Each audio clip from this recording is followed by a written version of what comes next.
So I only have 5 minutes to talk about policy, and we all know I can be a bit wordy. So I'm going to try and talk about 5 issues in 5 minutes. I'm going to talk about climate change, I'm going to talk about healthcare, I'm going to talk about veterans, seniors, and young people. So first, climate change. We are the first generation to firsthand witness the effects of climate change. We are the last with the opportunity to do something about it.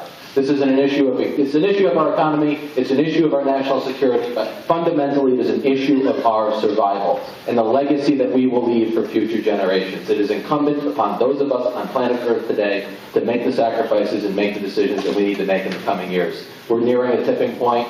The cost could not be higher. It's time to get to work. That's why we need a massive transfer from fossil fuels to renewable energy as quickly as humanly possible on an order and scale of the Second World War, because it is no less an existential threat than the Second World War was.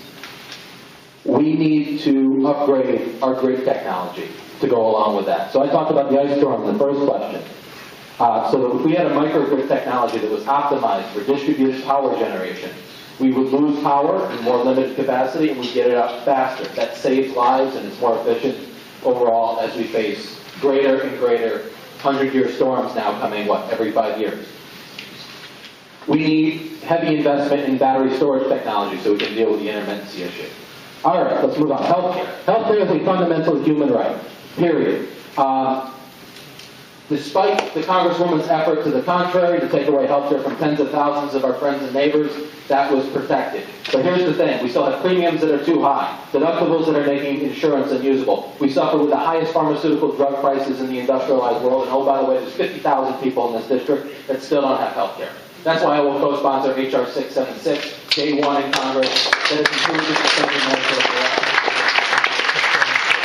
That's why I will sponsor H.R. 1245, which will allow safe drugs to be imported from Canada and get some market competition to pharmaceuticals. But beyond that, a lot of those pharmaceuticals are paid with our tax dollars to begin with in the research. So if our public funds funded them, they should have to review their prices before they're able to gouge us on prices for things that we paid for to begin with. We have to kind of the opioid epidemic, like the healthcare crisis it is, to end this disastrous failed war on drugs that is destroying people's lives. And we have to reform some things in our healthcare system as well. We have to deal with the problem of antibiotic resistance, because our entire healthcare system is built upon functional antibiotics, and we are rapidly exhausting the usable antibiotics. We need a Manhattan Project for a new generation of antibiotics. We also have to deal with Alzheimer's disease in a real way.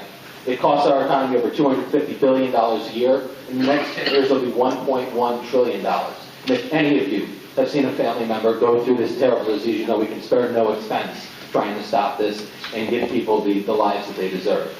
Let's talk about veterans. New York's 21st Congressional District is the largest district in New York State, 15,000 square miles. We have more veterans in this district than any other congressional district. And yet we are missing a full-service VA hospital anywhere within the 21st Congressional District. Our veterans are driving 200-mile round trips to Albany and Syracuse to get the care they deserve. That is unacceptable. We need to hire the 49,000 vacant positions that are available in the VA. That is H.R. 3459.